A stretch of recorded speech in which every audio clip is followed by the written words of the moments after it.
This week on Africa Weekly, we travel to Mali, where the government is trying to attract tourists to the safer regions of a country that has been plagued with violence.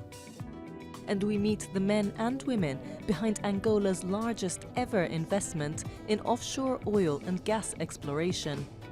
But first, a summary of the stories that made the headlines this week. Protests in Sudan, which entered their second week and were triggered by the government tripling the price of bread on December 19th, have left dozens dead, according to reports by Amnesty International. However, the government claims the toll is much lower. Sudan's main opposition leader, Sadiq al-Mahdi, blames armed repression for the deaths. وندين القمع المسلح. We condemn the armed repression and we support the regular forces which reject the violence. And we ask all the regular forces not to use violence against the oppressed and the hungry people. The use of violence will lead to national and international investigation, for sure.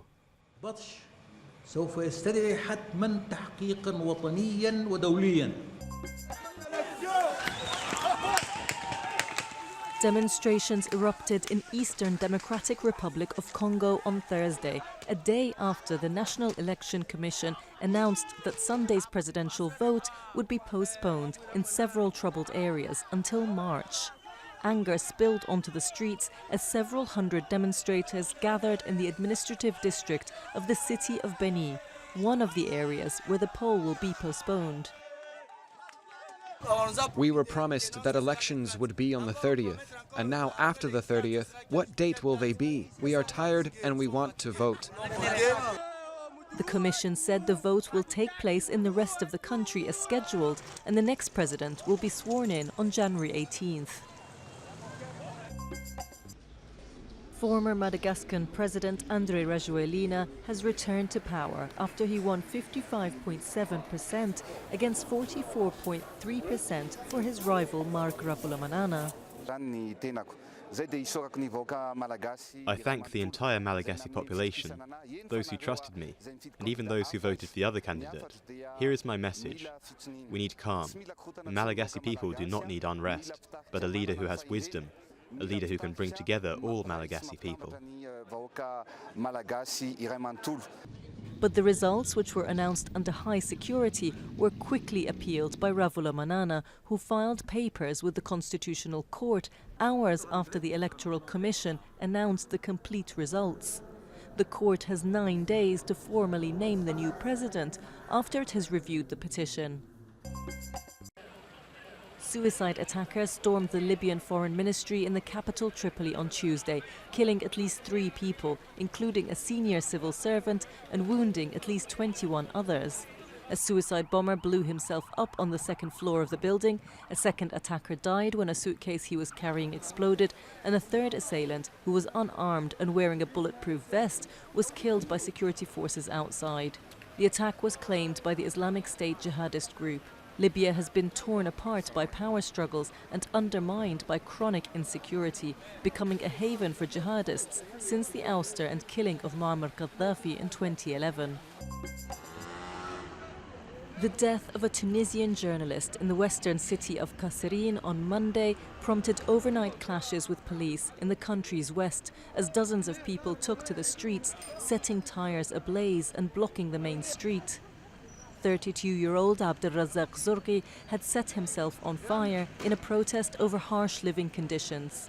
Kasserine was one of the first cities to rise up following the death of street vendor Mohamed Bouazizi in 2011 after he set fire to himself in protest over unemployment rates, triggering an uprising that spread across the country and the region.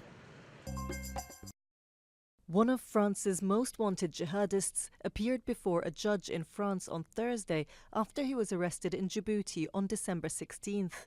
36-year-old Peter Sherif was close to the brothers who massacred the staff of French satirical magazine Charlie Hebdo in 2015. He later became a high-ranking member of Al-Qaeda in Yemen. French authorities have been seeking him since he disappeared in 2011. French President Emmanuel Macron paid a pre-Christmas visit to French soldiers in Chad on Saturday, bringing enough champagne, foie gras and chocolate for 1,300 troops along with him.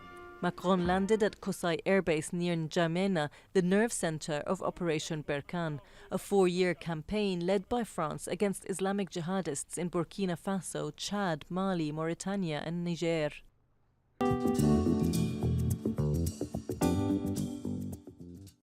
With its magnificent green landscapes and lush expanses of natural wonder, the Sibi region southwest of Bamako has long been a popular tourist destination.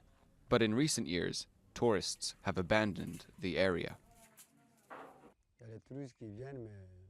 There are tourists who come, but not many. So they come slowly, but they are very scared. And they don't really want to visit as long as there is a crisis. The region has largely escaped the violence that's affected other areas of this vast West African country since 2012, when jihadists exploited a separatist uprising to take over key cities in the north. But it is nonetheless suffering from the fear that has plagued the entire tourism sector, once a pillar of the Malian economy. At the artisanal market in Bamako, merchants are losing hope. Since the hostilities began, we have nothing here. Times are hard.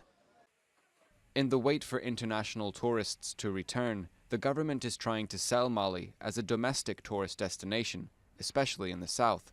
The Tourism Promotion Agency is organizing Awareness Day events throughout the country. To encourage them to discover the tourist attractions of their country and to make them understand that you can have a great holiday in your own country, but you have to know where to go. Mali hopes that in time, its efforts will see rewards, and sites less known than Timbuktu or the Dogon country will capture the hearts of new visitors from home and abroad.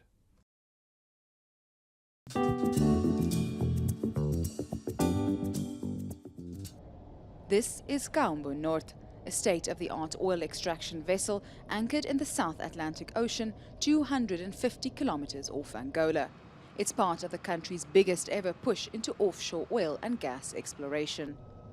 At 330 meters in length and 110 meters at its highest point, this enormous moored boat is an impressive sight. But for those on board, personal space is hard to come by. This is my home. So right now we have a lot of people on board due to the startup phase. So we are occupying most of the beds. So it's narrow, but it's quite cozy and new. So it's enough, I would say.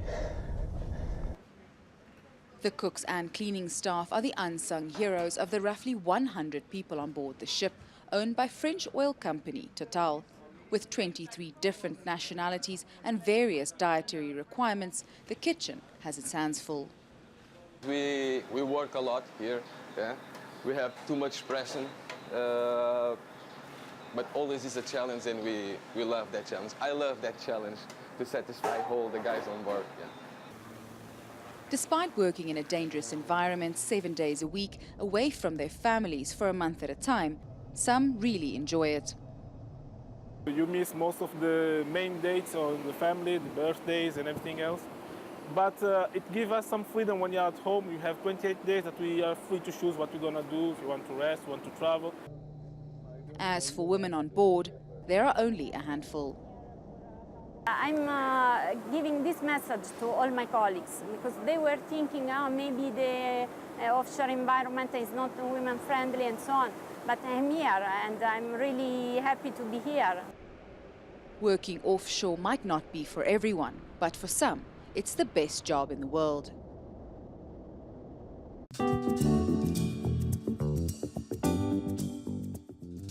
Christmas shoppers in Ivory Coast headed to second-hand markets as the sale of used toys spreads across the Ivorian economic capital. In Abidjan's working-class districts, as well as in the chic municipality of Cocody, parents flock to stalls and shops in search of good quality items for their loved ones at lower costs. First of all, there's the financial crisis, and it's not easy for us as parents. Also, when we buy things from here, they last longer. That's all from us at Africa Weekly. Until next week.